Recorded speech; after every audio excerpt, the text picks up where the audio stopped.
Kristi Noem has been blaming the liberal media for attacking her about killing her dog and then lying about Kim Jong-Un. But this morning on Newsmax, which is a far-right, MAGA, Trump-loving news source, if you even want to call it that, actually went pretty tough on Noem during her appearance on the network. I agree with you there. But going back to what you said a moment ago, maybe not lying to the American people. And I think this is important to talk about because the book's called No Going Back, The Truth on What's Wrong with Politics. And I think part of the problem with politics today is that politicians aren't honest with the American people. So if you asked me a month ago, who's at the top of the list to run with Donald Trump, I would have said your name. If you asked me that same question this morning, I don't even think you're on the list. Really? So my question And for why you, is that? yes, really, and it's because of things that have come out in this book, like your claims that you met Kim Jong-Un, and then over the last week, I've been to the DMZ. I've been to the area. What I've said did you stare is down Kim Jong-Un? Let me, Governor, one second. I will give you an opportunity to respond. I just want to get this out there. So here's the quote from the book. You say that, I remember when I met North Korean dictator Kim Jong-un, I'm sure he underestimated me, having no clue about my experience staring down little tyrants. Governor, that never happened, did What it? I have said in the book is that when I became aware of the content, that we had it changed. And that's the way that it is. So I should not have put that anecdote in the book. That I'm not going to talk about my meetings. But an anecdote indicates that it happened, right? I'm not going to talk about my conversations with world leaders. I've been involved in policy for 30 years. For 30 years, I've been traveling the world, talking to world leaders, and that is a conversation that I'm not going to have in this book. So I've answered that in interviews already. I've been very forthright, and I think that a typical politician wouldn't be that honest. As soon as it became to my attention, I asked for the content to be changed, and it has been. Governor, I'm not asking you about the details of this alleged meeting. I'm asking if the meeting actually happened.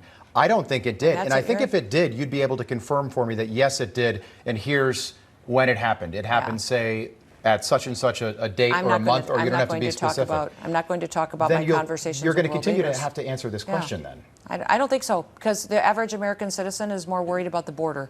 They're more worried about what we see in a White House and a president that since January has gone out there and misled the American people over 150 times, and nobody pushes him on what he says, that he was imprisoned with Nelson Mandela, that he drove an 18-wheeler, that his uncle was eaten by cannibals, that he started the civil rights movement. There is a hypocrisy in the media today, and I would like to see that the American people know and recognize the difference, that they want leaders who actually will go forward and give them a way that they can elect people who want to represent them and fight for them. Governor, that's a very good point, and I'm not deliberately trying to be adversarial. Donald Trump winning in November is very important. Yes, it is. And I think that whoever he chooses to be his running mate, and again, I think at one point you were at the top of that list, but you're going to get questions a lot more difficult than that. The thing that's very interesting to me is the only person who will decide is Donald Trump. He will decide, and he knows that I think he should pick the person that will help him win. That is my one parameter. When he was in the White House, I was on offense every day. I got to solve problems for the people of South Dakota. I got to, think out of the box and be innovative. Now with Joe Biden in the White House, all I am is on defense. So I will tell you that the one thing that President Trump knows for a fact is that I want him to win, and that I want him to pick the person that will help him win, because America needs him back in the White House. You seem surprised when Rob said that he didn't see you on the short list anymore. Are you still on that short list? Have you talked to him about being his vice president? I talked to President Trump a lot. I talked to him a lot, and I think the world of him, and he knows that, and I've always supported him. Now, a few things about that interview. Noem says that she has been on defense while Biden has been in office, somehow maybe implying that, while Biden is senile and Sleepy Joe, he's also the mastermind of the Trump trial, as well as the attacks on Kristi Noem. And who knows, does Noem mean that, Biden is pulling the strings at Newsmax as well? Statements like that just kind of show you how delusional Kristi Noem is. And then, of course, my favorite line that she keeps reiterating in these interviews is, as soon as it came to my attention, we pulled it from the book. Let me translate. As soon as I was caught lying about meeting a dictator and staring down Kim Jong-Un, I had to change my story because I was lying. I mean, Kristi Noem, you can't get much more pathetic than how you're behaving in these interviews. And then she went on to say that, Biden is the one lying to the people. He's misled the American people 150 times in some time span, talking about an uncle and cannibalism. Like, what is she even talking about? But if we were to go by her logic, right, that, a liar shouldn't be the president of the United States, then we're definitely not voting for Trump and Noem. Noem, you've been caught lying. Donald Trump lies 150 times in a day. By your own logic, you would not vote for yourself. But again, Kristi Noem is delusional. Now, the main point of this video is whether or not she's going to be Donald Trump's VP. And I think she will still be the VP pick, no matter what Newsmax says, no matter what the liberal media says. I think Donald Trump knows that he's going to lose in November. And so, of course, this is the perfect person to put on the ticket. It's the fall guy. It's the one he can blame everything on when it all falls apart. It's not going to be, the hush money payment to Stormy Daniel. It's not going to be his stealing of classified documents. It's not going to be his efforts to overturn the 2020 election. It's not going to be 1/6. No, not according to Donald Trump. It's going to be, Kristi Noem, she killed her dog and she lies about stuff.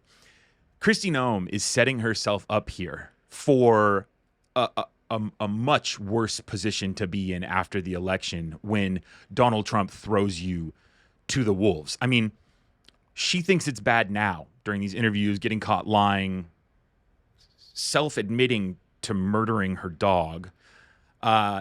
It's going to be a whole lot worse once MAGA turns on her, just like they did with Mike Pence. Now, if you're here and you want to watch more about Kristi Noem, I've got another great clip from her on Fox Business, where the Fox Business host is tough on Kristi Noem. Still think that you are in line to be Trump's vice president? No, it's up to Donald Trump. He's the only person who will decide this. He's the only person who will decide. And I do speak to him. May I ask what he said to you about being vice president? I never tell anybody my personal conversations with Did the dog story President come up Trump. in your conversation with Trump? I talk to President Trump all the time. About the dog? About a lot of things. And right now, I tell you what, he is being persecuted in a political witch hunt in this court case. So I'm proud of him about how tough he is and how well he is doing. Did you bring up the dog? Yes, enough, with Trump? Stuart. With Trump. Did you this bring interview up the dog is with Trump? ridiculous, what you were doing right now. I don't so think you so. need to stop. It is. Okay. It is. We'll Let's stop. talk about some real topics that Americans care about. I'm afraid we're out of time. Oh, well, of course we are. We do thank you for being with us. Right. I know I pressed hard, but that's what people are talking about to this day. Yeah. Governor Noem, thanks for joining us. Thank We you. appreciate it. You bet. It just doesn't get much more pathetic than Fox Business. I whispered to you a couple times, did you talk to Donald Trump about the dog? About the dog? Oh, I'm sorry I was so hard on you. Fox Business, just abhorrent, just so shameful, so pathetic. Kristi Noem, Donald Trump, Fox Business, absolutely pathetic. Let me know your thoughts down in the comments below, your reflections. My name is Brendan Plank with Reflect News. Subscribe and turn on those notifications if you haven't already so you can get my next videos in your inbox. Thanks for watching. I'll see you in the next video.